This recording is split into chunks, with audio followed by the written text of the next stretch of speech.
Hello, and as promised, this video on Tuesday. It is Tuesday morning. What time is it? It is about 10:30. And hello, wherever you are in the UK or around the world. So I know we have people in this group from different parts of the continent. So hi, how you doing? Listen, I am here as promised to talk to you, to give you what I'm calling a refresher on the 80-20 meal planning system that I advocate, because as you know, I cannot bear diets. I think they potentially make you fatter, and often they're pretty dull and boring, and we fall off a wagon very quickly. So what you might want to do is just pause this video to get yourself a pen and paper as I talk to you and talk it through the stages of the 80-20 routine. Now, if I'm looking down, it's either because I'm grabbing my glass of water, it's not gin because it's too early, or I'm just looking at my notes, okay, to make sure that I don't miss anything. So, the 80-20 plan, let me tell you something about this.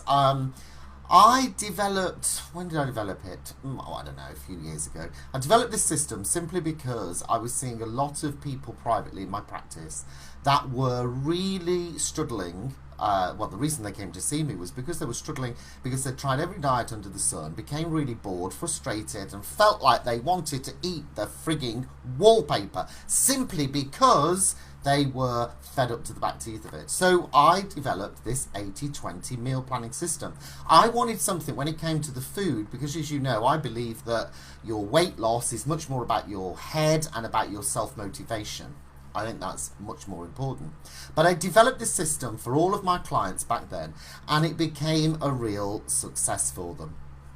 And it's really simple. I wanted something that was dead simple. Nothing complicated, just common sense when it came to food. So the first stage of your 80-20 meal planning system is diagnosis, okay? The diagnosis. In other words, I want you to review what you're doing right now. So if you're too fat and you need to lose some weight, the one thing I want you to do is just generally sit back and think about, what is it I'm eating right now? Okay, what sort of foods am I eating right now? What's my kind of regime? Now, do not give me the claptrap that you're eating really well and hardly eating anything, because that's absolute bullshit, because you would be losing the weight.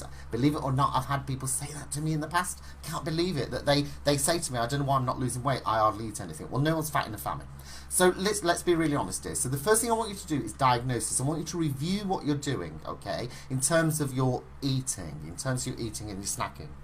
And then what I want you to do, the second thing in the diagnosis, is to be thinking about, where can improvements be made? So if you're having 3 chocolate bars a week or 5 chocolate bars a week, maybe you start having 2 chocolate bars a week. Okay, replacing the other chocolate bar with a satsuma or something like this. So you're not going straight into denial. What you're actually doing is you are reducing the calorie count and replacing it with something else. Now, on the replacing it with something else, sometimes people say to me, oh, but how do I know how many calories are in that and all of this sort of thing? Well, 2 things to say. Number one, for many people, when they say that, that is a convenient excuse because it's common sense what to eat. And the second thing is that you go onto Google, because we are very spoiled now. We do have access to the World Wide Web. And we go onto Google and we Google how many calories, for example, in a satsuma or whatever it is. Okay, and then you compare it to the calorie count of what you're taking out of your normal eating routine. So what you've done is you've thought about, okay, what am I doing now and what can I take out and what can I replace it with, so that your calorie count in terms of the quality of food is improving. Let me just have a sip of water. If I'm looking a bit startled, it's because I went out brisk walking earlier and I've just had a shower, so if I look a bit startled, that's probably why. Still cooling down, guys.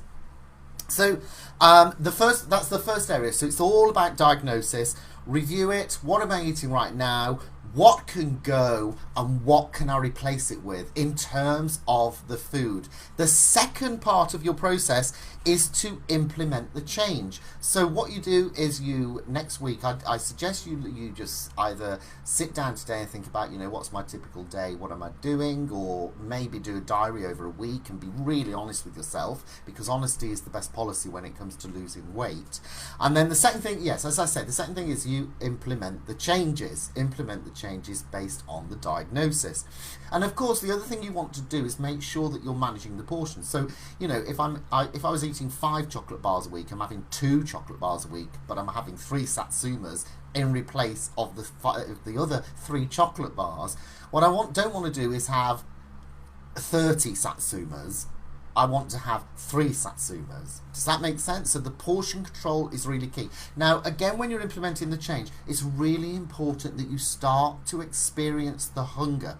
Experience the hunger, you know, keep your mind busy and allow the hunger to pass. Yes, use liquid and all of that sort of thing. We all know, you know, it's not rocket science to say drink if you're hungry.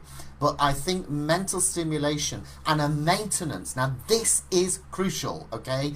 A maintenance of the excitement and the enthusiasm to be controlling your hunger, experiencing your hunger, and keeping yourself busy in here as you do so. Okay, so number 2 is make the changes.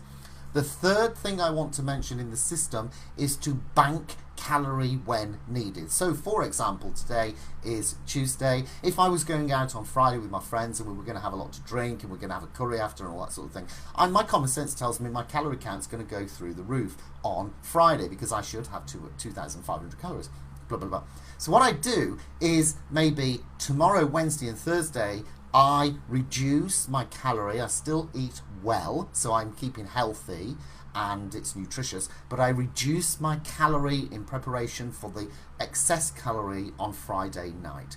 Keep it that simple. Yes, I will have to experience hunger if I was doing this tomorrow and Thursday, but again, I keep myself busy, I keep my mind stimulated and occupied, and as well as that, maybe I go and eat some fresh air as well. So what I want you to start thinking about when you've got parties, weddings, Christmas, all this sort of thing, is you bank the calorie. Some of you will be going on holiday maybe over the next few weeks. And what you do before you go is you do a little bit of banking the week before so you can enjoy your holiday. Because the last thing you want is to be deprived in social situations with friends and family and having a good time. I don't want you deprived, okay? So bank the calorie.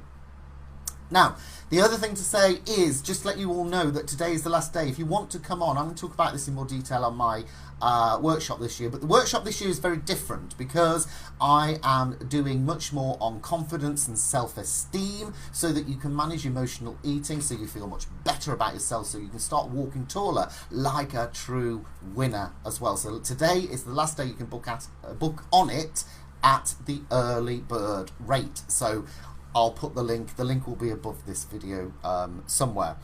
Now listen, back to the 80-20. What I want to say is if you feel comfortable and you want to, then just in the comments below post your changes, okay? What I don't want, because I don't allow it, is questions that are silly technical questions like how many calories in this, how many calories in that. I don't want none of them, they'll be deleted. And the other thing, I don't want no whinges and moans, because whinge and moaning will keep you fat. I want it positive. If you have a challenge, I have no problem at all if you post below saying this has been my challenge, but what I'm going to do is this, and then of course we will encourage you. Okay, so keep it positive, enthusiastic, be excited, all of that sort of thing that I always talk about, because when it comes to weight loss and weight control, just checking the screen, when it comes to your weight loss and weight control, my hair, God, you can tell I've not lacquered it. Anyway, when it comes to weight loss and weight control, it's all about your mindset and motivation. So listen, that's a quick shout out for the 80-20 meal planning regime. It's a shout out to encourage you to get on and do it, and it's a shout out all to mention, don't forget to book your place on the workshop this year in October, which is going to be lots of fun. And it's a shout out to also say post your comments below on the changes you make with the 80-20 plan. And now I will switch you off. Take good care, bye for now.